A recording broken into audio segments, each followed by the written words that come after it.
Mimogrede bom še povedal, no se tam boste videli na tistem na plakatu, imamo tudi poletne tabore za otroke. V enem tednu spoznajo to, kar bomo zdaj mi v 3 urah na hitrco šli čez. Kako pa še več, no, ne samo to, ne. Ker, kot sem rekel, v 3 urah je praktično skoraj nemogoče vse pokazati, mislim, to je logično, da ne. Mislim, zelo tega je toliko, a ne, bom rekel, v Sloveniji je 70% rastlin od 3000 zadaj, boste videli, pri lipi ima bele dlačice od zadaj, lipovec ima pa rjave dlačice od zadaj. Žgajte ogenj, bom mu zdaj pokazal. Se pravi,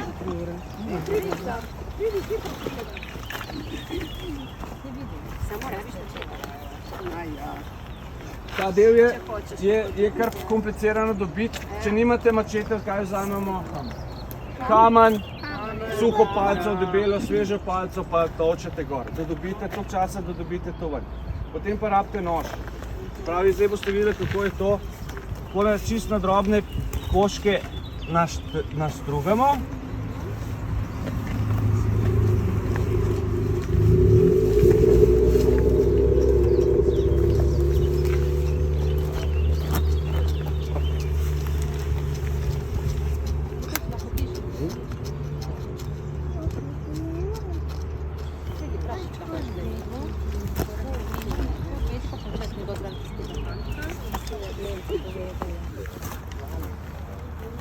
Poglejte, kako je to presmoljeno. To je res fantastičen šolski primer za pokazati.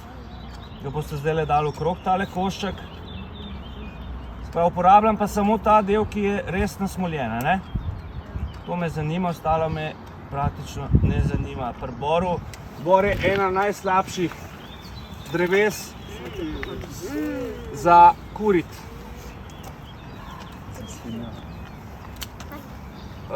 Lejte, kako bom rekel, če je bor 3 leta suh, sprav pod streho, razcepljen, na zraku, po 3 letih komaj je šele za upeč. Če ga boste kurili v naravi, je tako. Če boste vzeli frišenga, ne bo gorel, je moker. Če boste vzeli unga, ki leži na tleh, je moker, ker vljubi vodo. On vsa voda nase potegne. In najbolj uživa, ko je on v vodi, se pravi kot pilot bor. Bo zdržal 1000 let. Tam ne v vodi, čim je na zraku končana. In energetska vrednost bora sicer je nekaj, ki je suh. Če ga boste po naravi najdeli, pa pričakujte, da boste zasmojeni, ko, oprostite izrazu, kot prasci. To tako kadi. In rajš, kako? Vsak večje ima kamin. Če imate kamin, ja, veste, ja. Prosim, če se večkrat pol krogce naredite, da boste si videli, kaj bom zdaj naredil. Zdaj bomo zapalili. S kresilom. S kresilom, ja. Tukaj v nožu imate različne vrste kresil. Jaz imam pač v nožu že v ročaju ugrajenega, torej z ostrim robom, seveda ne z rezilom, moram močno pritisniti pa potegniti, da dobim te iskre, ki so vroče od 1000 do 3000 stopinj.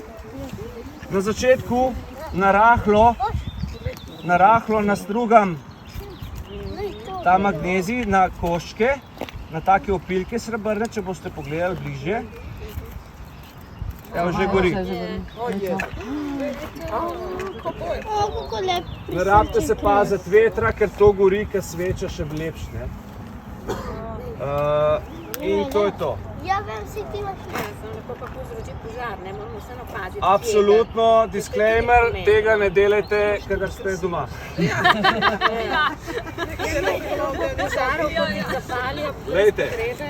Glejte, to so, ne bom zgubil besed, glejte, opozorila, torej vremenska opozorila, daj se ne sme tako naprej. Pač vsak odgovarja za svoje dejanja. Kaj boste vi počeli v vašem prostem času, jaz ne moram odgovarjati. Je pa res, da morate paziti, seveda, da ne boste povzročili sebi ali pa komu drugemu kakšne škode ali pa kakšnih poškodb ali pa kaj takega. Potem imamo, bom rekel, polena. ki so že malo debelejše, bo rekel debelejše od tega, ne, se pravi približno takole.